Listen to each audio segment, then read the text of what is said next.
Well, thank you everyone for coming here today. We're here to make a formal statement on the incident that occurred over at 12 Industrial Parkway on September 30th, 2023. At about 5 p.m., our department responded to 12 Pixley Industrial Parkway to the parking lot of Everdry Waterproofing. Upon arrival, officers found a deceased female in the parking lot. That deceased female was identified as 47-year-old Jessica Romich of Chi-Li, New York, and co-owner of the business. Through the investigation by our officers here and our criminal investigation division, we learned that Jessica had sustained one gunshot wound, which was the ultimate her fatality was caused by that one wound that she did sustain. And it was an unfortunate event that it occurred that evening. Our thoughts and prayers go out to the family, to the kids, to her husband, brother-in-law, and the rest of the family. This morning, on October 10th, in the early hours, we were joined by the Rochester Police SWAT team and conducted a warrant in the city of Rochester. That warrant ended with the arrest of Malik Black, 47 years old, from the city of Rochester. Malik has been charged with murder in the second degree in this case. It's alleged that on that Saturday afternoon, Malik fired one shot and killed Jessica. Through our investigation, we learned that Malik is currently on parole. He's on parole for criminal possession of a weapon in the third degree and a previous murder in the second degree. This is just somebody that's in our community that was paroled under our parole reform, our parole guidelines. This is somebody who was not rehabilitated by the system. This is somebody who 3 years after being released and onto parole is in our town, in the town of Gates, murdering somebody. This is ludicrous. This has to end. All across the state, they're seeing these issues with bail reform, criminal justice reform, and parole reform. We are not holding people accountable in our state. We are a pro-criminal state. It is sad to say. It is sad. These men and women that are here work so hard to help out the victims in our community, and unfortunately, we're doing them no justice.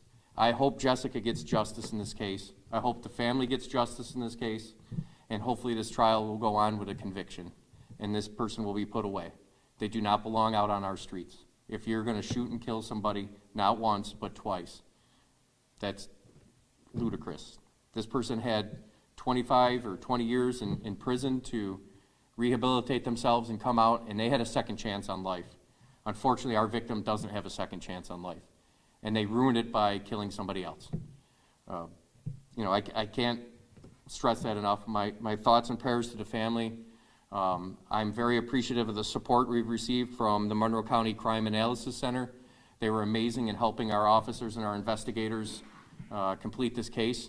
The Rochester Police Department SWAT team that assisted us this morning are true professionals. They executed a no-knock search warrant, which we all see on TV, and there's a lot of negativity behind them. With true professionalism, everybody came out of there safe. Nobody was injured. Our suspect wasn't injured. Nobody in the house was injured. None of the officers were injured. It was a true testament to the professionalism of the Rochester Police Department. I know there's a lot of naysayers out there. There's a lot of naysayers in City Council, but our police department in the city of Rochester is doing the best that they can. They're out there fighting every day. Some of them are losing their lives fighting for us, fighting for our community. I can't stress enough the amount of help and support that they gave us today and what those men and women did for us. At this time, we believe that there is no risk to the Gates community. This was an isolated incident. This was somebody who targeted our victim, was an ex-employee of the company, and there was a situation that went on in this parking lot between the two of them, ultimately ending in Jessica's in death. And at no point was this suspect out running the streets of Gates, putting any of our residents at risk. If there were, we would have addressed this a little bit sooner and put out a little bit more information. But in our original statement, we did highlight to some of our residents that there was no risk to the area. At this time, I'll open it up to a couple questions. I am going to let you guys know I'm not answering any questions pertinent to the case that could jeopardize any upcoming court proceedings, so I'll try to answer some of the questions that you do have, because I know you're going to have a couple. But if it's anything that I feel it's going to jeopardize the case or could jeopardize the case, I'll just have no comment. That being said, yes, sir. Is there a possible motive, and did he act alone? Yeah, we're pretty confident that this was a single person that acted alone from the evidence that we have. As far as motive, that's one of the questions I'm not going to answer at this time, but it'll be out in shortly. Do you know how long ago he left the company, or if there were any restraining orders or anything like that? He left the company a few years back, right after he was paroled from the state system. So I don't know the exact dates, but it was within the last 2 to 3 years. And there's no restraining orders or anything out that prevented him from coming to the location or against any of the employees that we learned in our investigation. Did he walk in? Did he break in? Or I guess how did he get access to Jessica? He arrived in a car, in a vehicle, and unfortunately Jessica was leaving work for the day, and that's where the two paths crossed. How did the crime analysis center help with the arrest? Facial recognition, what sort of process did they use to facilitate this arrest?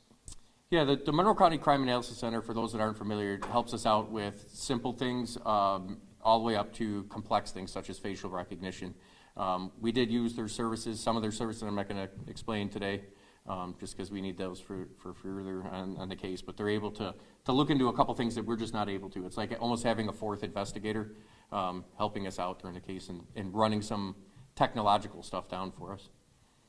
Do you have any idea how he was able to get access to a weapon? I'm guessing he wasn't allowed to have one, parole.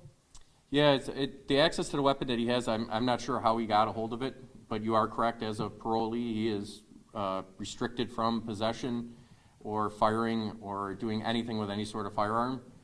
So again, that's something that we'll be looking into with the grand jury, and hopefully that will be addressed as well. Do you meet with his parole officer, or was he going, I don't know if you would know if he was going to those regular meetings, or if there was any concern that he could reoffend? We will be working with parole and figuring out some of those intricate parts that did happen or didn't happen, and trying to figure out where we are, and we'll cooperate fully with them so that they can do their procedures on their end as well. We've done our research at the station, and we see that he's been in jail since he's 15 years old, or out committing crimes, I should say. He was shot and killed someone on Jefferson Avenue back in 1992, went to jail for it, and like you said, he was paroled. Spent, over 20 years in prison. How happy are you to get this guy off the streets today? I don't know that I'm happy, to be honest with you, because somebody lost their life. Somebody went out there and took a member of our community, took a mom. Unfortunately, Jessica had 2 children that will never have a mother at their wedding, will never have a mother at the birth of their child, will never get to see their kids grow up and do all these cool things that we all get to do. So I don't think I'm happy. I'm very proud of the men and women in our police department, the ones that are standing here beside me, behind you. Without reserve, they've spent countless hours this week getting somebody off the street who does not deserve to be on our streets. It's only a matter of time before there's a possibility that he would get in some sort of other altercation, and maybe somebody else would have lost their life. Maybe we saved his life. You never know. He could cross the wrong person, and they could fire back. So we could have saved his life. We could have saved countless others. You never know. And we're just glad that this person is off the street and not out committing any more crimes at the current moment. And is this the first time he's dealt with Gates Police has dealt with this guy, or have you dealt with him in the past? I know he's from Rochester. Yeah, to my knowledge, from the history that we have never dealt with him. So this is somebody new to us. Do you have any reason to believe that he's been stalking her and kind of watching her and waiting for an opportunity to target her? We don't have any reason to believe that at the current moment, and that'll be part of the ongoing investigation as well. Just because we made an arrest today doesn't mean that we're done. There's more work to be had. There's more work to be done, and the men and women will continue to do that, and hopefully tighten the case better for the district attorney's office. Malik Black is not his, or could be a name he changed to, but isn't his name Ernest Dunham? Yeah, it looks like during his incarceration in the state, at some point, he did change his name.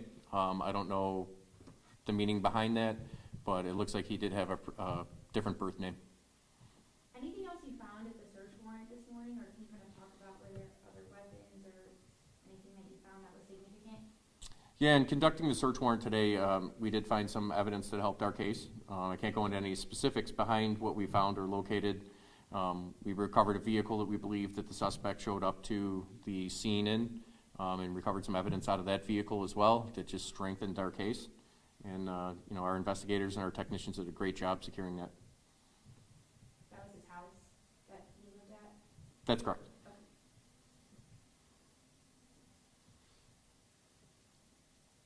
All right, thank you guys.